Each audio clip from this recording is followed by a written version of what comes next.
This update, Bujagali Energy Limited's commitment through the Emergency Preparedness and Response Plan. I have with me in the studio Albert Chigundu, a dam safety specialist from Bujagali Energy Limited. He's going to be talking to us about the footprint of BEL, but also on the safety, preparedness and community partnerships that are being rolled out in light of an event that is happening today. You're welcome to Morning at NTV, Mr. Chigundu. Thank you very much. Great. What is Bujagali Energy Limited? Bujagali Energy Limited is a company operating in Bujagali Hydropower Station. It's a 250 megawatt power station located 8 kilometers from Nairobi Richia complex downstream. This is a company that was started this construction in 2007 and it was commissioned by 2012. So it has been in operation for now more than 11 years. Yeah. That is a huge footprint on our energy sector. I've heard about the emergency preparedness and response plan. Oh yes. Emergency preparedness and response plan is the responsibility of Bujagali Energy Limited to make sure the public, also the downstream communities, are safe. It is a tool we use that gives us the preparedness, also gives us the response to that, and also gives us the recovery period. In regards to the risk we assess, which is the dam break risk. When this risk materializes, there should be a plan that should be initiated to save the people downstream. And there are a lot of stakeholders involved to execute the response. Particular response plan. Yeah.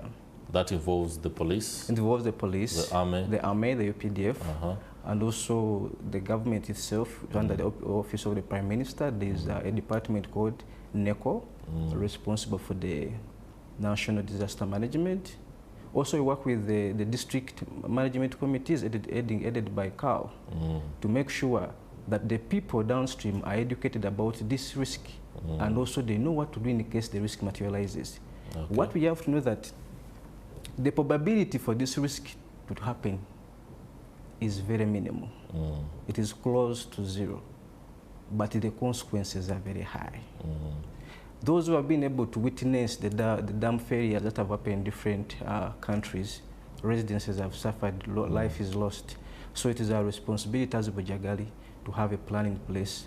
We give life to the plan, we develop it, educate the stakeholders, and the stakeholders put in the efforts of government, the resources, the fuel, the plan implementation in case the emergency materializes. Without being a prophet of doom or the devil's advocate, what could possibly go wrong? Wow, a lot. Our biggest risk that we look at that could cause a dam break at Bujagali, fortunately to be a dam break upstream, which is Nairobi Richia, which is likely not happen because the upstream dams are structurally sound. But that's the biggest risk we have that can cause a dam break at Bujagali.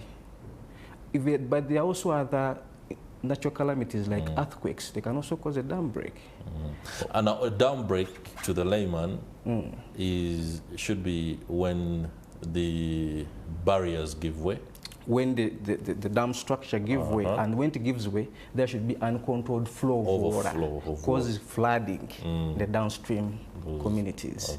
Remember, downstream of Bujagali, we have a new dam, Isimba Dam. It also may be compromised in case we have a dam break at Bujagali. We have resorts, we have falls where people spend time, the Busoko Falls, Itanda Falls. All those people will be at risk. So we developed this plan to make sure there's public safety at all times. It can be initiated when need arises.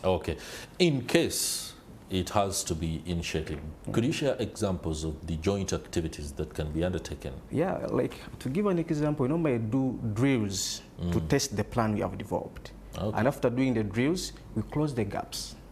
We close the gaps to see what didn't go well, who did respond as expected. Then we come back on the drawing board, we go and educate the stakeholders. Normally, if the plan is to be executed, it has different levels of execution, depending on the threat and the consequences that are predicted to happen. Bujagali is supposed to inform the immediate responder, who are the police, and the police carry on the role to carry the evacuation, the required centers, and also to work with the national coordinator, who is NECO, to do the evacuation in case the risk materializes. But again, it's our mandate to sensitize the community about these risks and how they should know that Bujagali is under threat. We have means of communication with the communities downstream that is in place. And to add on that, the drills we do also keep on informing us who is to the level we want him to be and who is not at that level, so that we keep on engaging the communities and sensitize them the effects of this threat that we're looking at. Okay. Yeah. Now, when it comes to the communities around Bujagali power project, I don't know how effective the current interventions in as far as increasing awareness is concerned. How are you speaking to them? And when you speak to them, what are the sentiments that emerge on account of if what you say cannot happen, happens? Of course, everyone picks it differently. But our duty, like I said, is to sensitize them, and they know their roles. What we do during this, we do a study called dam break assessment. We know which areas are to be affected more, how much water will be at different locations. That's right. That we do that. So after doing that, that informs us that what is our target people to talk to. So we normally use the LOC chairman, we educate them. We have a map that shows that still. So what happens, that map also helps us to have the evacuation routes indicated on it, that in case this risk materializes, this is the evacuation routes, and people should go to these location centers, which will be controlled by the police.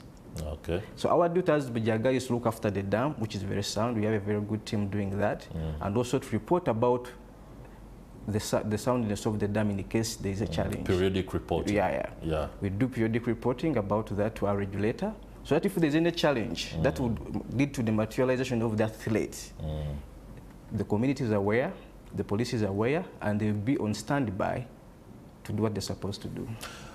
What are the early warning systems? Early warning systems. At the dam, we have a siren, which we normally use in case we are increasing discharge.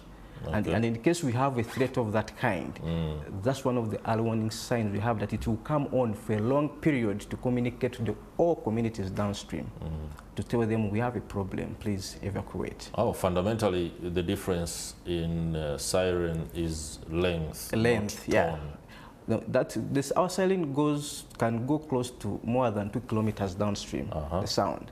But if it stays on longer, and that we educate to them, if we do today it's not discharge of water. Today it's not discharge of water. It's uncontrolled. Okay. It's something that's out of our control. But the discharge, which is controlled, the siren goes on for a few minutes to tell them, please, we are going to increase discharge. Go away. But when it stays on longer, we don't have control. Okay. Now, I understand today there is a very important sensitization workshop that is going on, the first of its kind. Yeah. And this is commendable. Yeah. Talk to us about that very quickly as we end. Today we have a sensitization workshop for the stakeholders, most of those who are in Kampala. So we are going to sensitize them about the importance of having a EPRP plan in place. And what is the backbone of this EPRP? The backbone of this EPRP is collaboration between stakeholders and communication. Once we have collaboration between the stakeholders that are required to play their roles, and they know their roles, we shall be able to execute it.